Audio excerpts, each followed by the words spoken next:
দেখে নেব passage. Passage দেখতে গেলে আমাকে আগে প্যাসেজটা পড়বো না, আমি এই প্যাসেজটা সলভ করতে গেলে আমি আগে সরাসরি চলে যাব প্রশ্নের দিকে। প্রশ্ন কি বলেছে, এই যে প্রদত্ত একটা তালিকা দেওয়া হয়েছে, এই তালিকা থেকে আমাকে কি করতে হবে স্যার? এই তালিকা থেকে আমাকে জিনিসটাকে মেলাতে হবে। যেমন হরিদ্বারে কি হয়, এখানে দেখুন হোটেল বিজয়া, পর্যটকের ভিড়, ধ্যানমগ্ন পাহাড়, লক্ষ্মণ ঝুলা, ঋষিকেশ, উত্তরকাশী, পৌড়ি, গাড়োয়াল, এগুলো আমি পড়লাম একবার হালকা ঝলক। এবার আমি এখানে দেখি হরিহরের কোলাহল এবং পর্যটক, আরো কোথাও আছে কিনা না একটু দেখে নেব। হরিদ্বারে কি হয়, কোলাহল হয় এবং পর্যটকের ভিড় হয়, ঋজুদের সকলে পছন্দটা পাহাড়ি নিঃসর্গ। ঠিক আছে, এইগুলো আমি দেখে নিলাম। একটা দিয়ে আশা করি আমার আনসার হয়ে যাবে। হরিদ্বারে কোলাহল এবং পর্যটক আমরা পেলাম। হরিদ্বারে পর্যটকের ভিড়, তার মানে 1 এর 2 সমস্যা আছে স্যার, এখানেও 1 এর 2 আছে, এখানেও 1 এর 2 আছে, আরও খুঁজতে হবে। ঋষিকেশ, উত্তরকাশী বা পৌড়ি, গাড়োয়াল, এখানটার মধ্যে খুঁজতে হবে। হোটেল বিজয়া একটা আছে, হোটেল বিজয়া, ধ্যানমগ্ন পাহাড়, এগুলো কোথায় আছে আমাকে একটু দেখতে হবে এবং একটু আমাকে খুঁজে নিতে হবে, না হলে কিন্তু আমার দ্বারা হবে না। যদি আমি না খুঁজি তাহলে কিন্তু আমি পারবো না। এখানে দেখি হরিদ্বারের কোলাহল, পর্যটকের ভিড়ের মধ্যে একদিনের বেশি থাকতে ইচ্ছা করে না, ঋজুদের সকলেই একটু নির্জনতা পছন্দ করে, আর পাহাড়ি নিঃসর্গটি ওদের বেশি টানে। সেই দিক থেকে চিন্তা করে ঋজুর বাবা মিস্টার চৌধুরী ঋষিকেশে এক সপ্তাহে কাটাবেন বলে ঠিক করেছেন। ঋষিকেশে হোটেলটি ছিমছাম, দেখুন ঋষিকেশে কিন্তু হোটেল আছে। পৌড়ি গাড়োয়ালের ধ্যানমগ্ন পাহাড়, পৌড়ি গাড়োয়ালে ধ্যানমগ্ন পাহাড় আমরা দেখতে পাই। তো পৌড়ি গাড়োয়ালে আমরা ধ্যানমগ্ন পাহাড় পেলাম। পৌড়ি গাড়োয়ালে ধ্যানমগ্ন পাহাড়, অর্থাৎ ডি এর 3।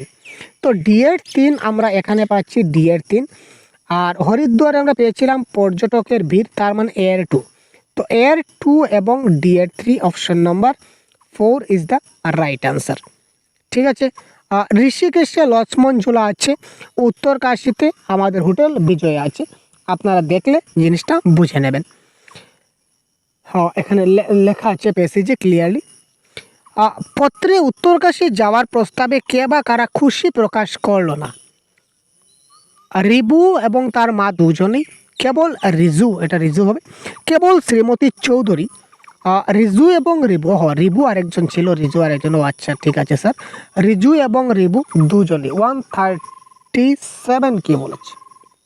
আর উত্তরকাশী চলে আসুন, সম্ভব হলে কাল সকালে বাসে ঋষিকেশ বা হরিদ্বার থেকে যেসব বাস গঙ্গোত্রী যাচ্ছে সব বাসই উত্তরকাশী হয়ে যায়, 6-7 ঘন্টা সময় লাগবে, সকলেই নিয়ে আসুন। আমি 303 নম্বরে আছি, রাস্তার ওপারে হোটেল বিজয়াতে, রাস্তার ওপারে হোটেল বিজয়াতে সাক্ষাতের কারণ জানতে পারেন, চলে আসুন, ভালো লাগবে।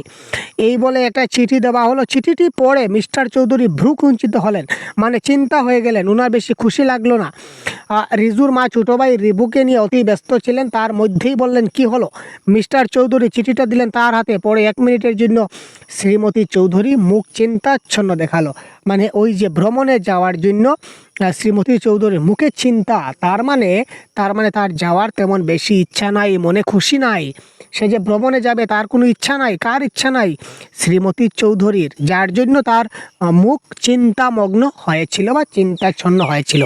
প্যাসেজ থেকে প্রশ্নগুলো খুব ভালো করে দেখতে হবে। ভ্রু কুঞ্চিত শব্দটির মাধ্যমে মনের কোন ভাব প্রকাশ? ভ্রু কুঞ্চিত, আমরা যে ভ্রু কুঞ্চিত করি তার মাধ্যমে মনের কোন ভাবটা প্রকাশ পায়? এটা হচ্ছে বিরক্তি ভাব প্রকাশ পায়।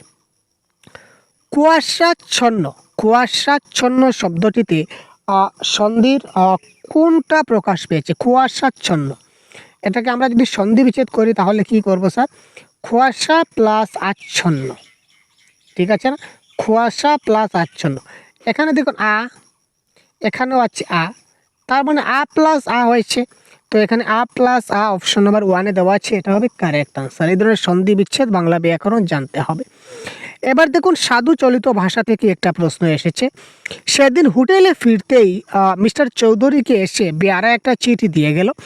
এই বাক্যটিকে যদি আমরা সাধু ভাষায় রূপান্তর করি তাহলে কি হবে? 140।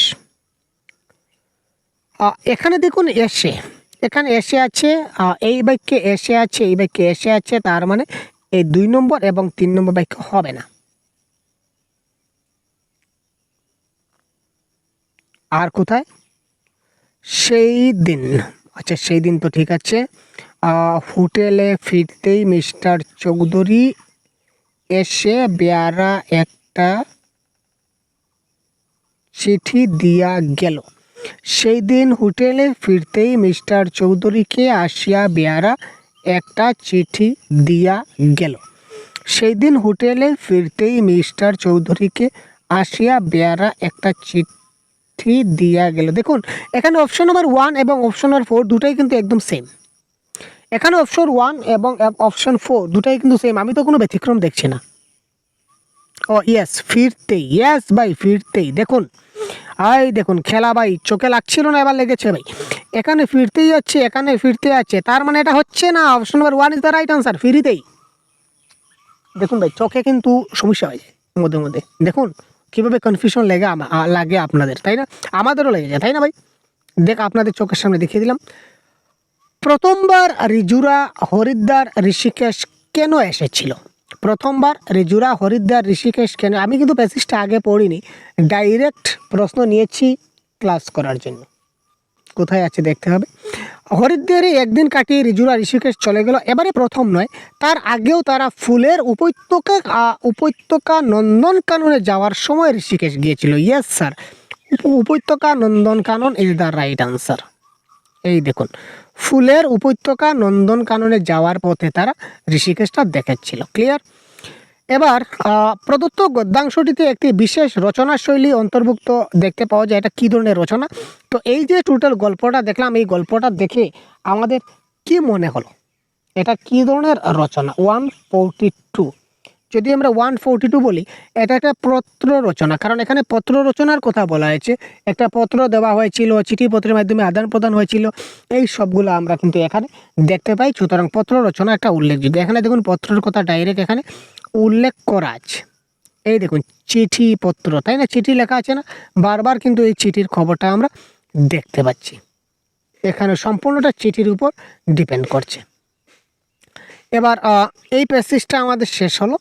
এবার একটা পরবর্তী প্যাসেজ আছে, এই প্যাসেজটা দেখব, যার জন্য আমরা একই ধরনের আবার আমরা যাব। কোথায় যাব স্যার?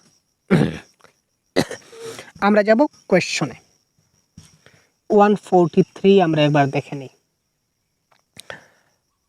ক্যাপিটাল রিফ ন্যাশনাল পার্কে ভূতাত্ত্বিকদের জন্য অবশ্যই দর্শনীয় স্থান কোনটি? ক্যাপিটাল রিফ ন্যাশনাল পার্কে দর্শনীয় স্থান কোনটি? কোথায় আছে?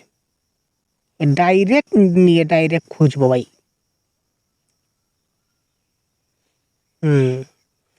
এই দেখুন, এছাড়া ভূত্বকের উৎসাহীদের জন্য ওয়াটার পকেট ফোল্ড একটি অবশ্য দর্শনীয় স্থান। Water pocket fold, water pocket fold কোথায় আছে? কোথায় আছে? এই দেখুন water pocket fold is the right answer. ঠিক আছে, বিবৃতি দুইটা আমাদের পড়তে হবে। 144 নম্বর কি বলেছে দেখি।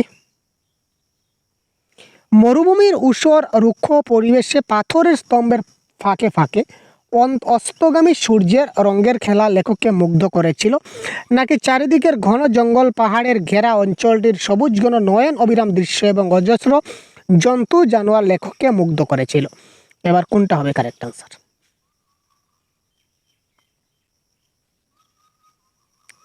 কত রকমের যে পাথরের স্তম্ভ দেখলাম পথের দুধারে, কি বিচিত্র তাদের আকার, বিচিত্র তাদের আকার, কি অপূর্ব তার রঙের সমন্বয়। তার মানে তিনি ওই যে রাস্তার দুধারে পাথরের স্তম্ভ দেখলেন, অনেক সময় যেসব জলের ছিটের মতো অদ্ভুত ছবি তৈরি হয়, কিংবা কল্পনা প্রবল মন আকাশে মেঘের চেনা জন্তু জানোয়ারকে খুঁজে পায়, তেমনি রঙিন মরুভূমির পাথরে ফরমেশন হঠাৎ করে কোনো অপরিচিত অবয়বকে মনে করে দিচ্ছিল। এটাতে তার এই যে জন্তু জানোয়ার, এটাতে কিন্তু তার মানে মুগ্ধ করে নাই। জন্তু জানোয়ারের আকাশের মেঘে ঢাকা জন্তু জানোয়ার দিয়ে তিনি তার যে অবয়বকে মনে করে দিয়েছিল, তার মানে এখানে তিনি একটা মুগ্ধ হন নাই। কিন্তু এখানে দেখুন কি অপূর্ব, কি রঙের সমন্বয়। অপূর্ব মানে কোন সময় বলি, কি সুন্দর বস্তুটা আমরা কখন বলি ভাই? যখন আমরা খুব মুগ্ধ হয়ে যাই, যখন আমাদের খুব ভালো লাগে, তাই না? তো তিনি এই যে কত রকমের পাথরের স্তম্ভ দেখে রাস্তার দুধারে, তার মধ্যেখান দিকে দিয়ে সূর্য যাচ্ছে না কি যাচ্ছে পরে দেখব। তো এইটা দেখে তার অপূর্ব লাগছিল, মুগ্ধ হয়েছিল। কিন্তু এই জন্তু জানোয়ারকে দেখে কিন্তু তার মনে সেরকম মুগ্ধতা লাভ হয়নি। তো option number 1 is the right answer. রুক্ষ পরিবেশে পাথরের স্তম্ভের ফাঁকে ফাঁকে সূর্যের খেলা লেখকে, সূর্যের রঙের খেলা তাকে মুগ্ধ করেছিল। কিন্তু এই নয়নবিরাম দৃশ্য অজস্র জন্তু জানোয়ার লেখককে মুগ্ধ করেছিল না, লেখককে অবয়ব করেছিল। তো তার মানে এটা ভুল। তো এর সত্য বি মিথ্যা। লেখক দল বেঁধে না বেরিয়ে নিজের ছোট্ট পরিবার নিয়ে বের হওয়া পছন্দ করেন কেন? লেখক কখনো দল বেঁধে তিনি বেরোন না, তিনি দল বেঁধে না বেরিয়ে তিনি একা একা বেরোন। তিনি একা একা কেন বেরোতে যাবেন? কেন ভাই? ল্যান্ডস্কেপ ফটোগ্রাফি যারা পছন্দ করে তারা বরাবরই গ্রুপ ট্যুর এড়িয়ে পড়েন। ঠিক আছে, অর্থাৎ যারা ফটোগ্রাফি পছন্দ করেন তারা কখনো গ্রুপ ট্যুর পছন্দ করেন না, তারা গ্রুপ ট্যুর এড়িয়ে চলেন। তারা গ্রুপ ট্যুরে যান না, সবাই মিলেমিশে যান না। ঘন্টার পর ঘন্টা এক জায়গায় ট্রাইপড লাগিয়ে অপেক্ষা করতে হয় বিশেষ মুহূর্তের জন্য। নিঃসঙ্গতা এখানে একটা আশীর্বাদ। ম্যাপ বা বাকেট লিস্ট পরবর্তী দেখুন, ছবি তোলার শখ বাড়াবাড়ি রকমের মাথাচাড়া দেওয়ার পর থেকে আমিও ওই দলে নাম লিখিয়েছি। আমি বলতে এখানে এই লেখকের কথা বলা হয়েছিল, তিনি ফটোগ্রাফি পছন্দ করেন যার জন্য তিনি গ্রুপ ট্যুর পছন্দ করেন না। আমাদের 3 জনের ছোট পরিবার ছাড়া দল বেঁধে যাওয়ার কোনো প্রশ্নই উঠে না। Very clear. তার মানে তিনি ফটোশ্যুট করতেন বা ফটোগ্রাফি ভালোবাসতেন যার জন্য তিনি গ্রুপ ট্যুর এড়িয়ে চলতেন বা গ্রুপ ট্যুর করতেন না। লেখক দল বেঁধে না বেরিয়ে নিজের ছোট্ট পরিবার নিয়ে বের হওয়া পছন্দ করতেন কেন? যাতে তিনি ইচ্ছা মতো ফটোগ্রাফিতে সময় দিতে পারেন। এটাই তো কারেক্ট আনসার, আর তো নেই। আচ্ছা, নিঃসর্গ শব্দটির অর্থ কী? এবার আমরা অর্থগুলা দেখি। নিঃসর্গ শব্দটির অর্থ কী? Question number 146। এটা কারেক্ট আনসার আমাদের হয়ে যাবে প্রকৃতি। নিঃসর্গ মানে এখানে প্রকৃতির কথা বলা হচ্ছে। চারিপাশের রং দেখলে চোখ ধাঁধিয়ে যায়, রং কোন কারক? 147। কনসেপ্টের ক্লাসে বারবার বলছি, কি দিয়ে প্রশ্ন করলে যে উত্তর পাওয়া যায় তার নাম কর্মকারক।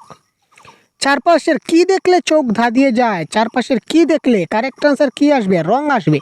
তার মানে কি দিয়ে প্রশ্ন করলে আমরা যে উত্তর পাবো সেটা হচ্ছে কর্মকারক। তার মানে option number 4 is the right answer.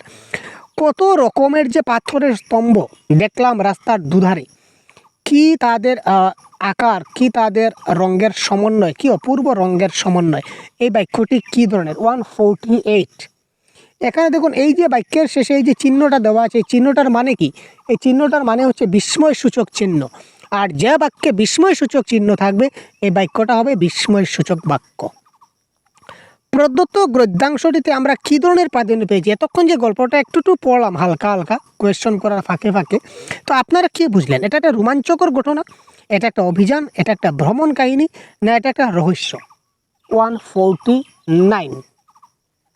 এটা হবে একটা ভ্রমণ ঘটনা, কারণ তিনি বিভিন্ন জায়গায় যেতেন, ফটোগ্রাফি করতেন দাঁড়িয়ে দাঁড়িয়ে, এই তো কথাই বলা হয়েছে তাই না? একা একা যেতেন, ছোটো পরিবার নিয়ে যেতেন, বিশেষ বড় কোনো গ্রুপ ট্যুরে যেতেন না, তার পরিবারের 2-3 জন নিয়ে তিনি যেতেন সবসময়। তো ভ্রমণ কাহিনী। লেখকের এই ভ্রমণের উদ্দেশ্য কী ছিল? প্রাকৃতিক সৌন্দর্য উপভোগ করা, নির্জন স্থানে সময় অবসর কাটানো, ফটোগ্রাফি করা, নাকি ট্রেকিং করা? 150। তো আলটিমেটলি আমরা এতক্ষণ কী দেখলাম ভাই? তার ফটোগ্রাফিতে খুব শখ ছিল যার জন্য তিনি ফটোগ্রাফি করতেই তিনি ভ্রমণে যেতেন, তাই না?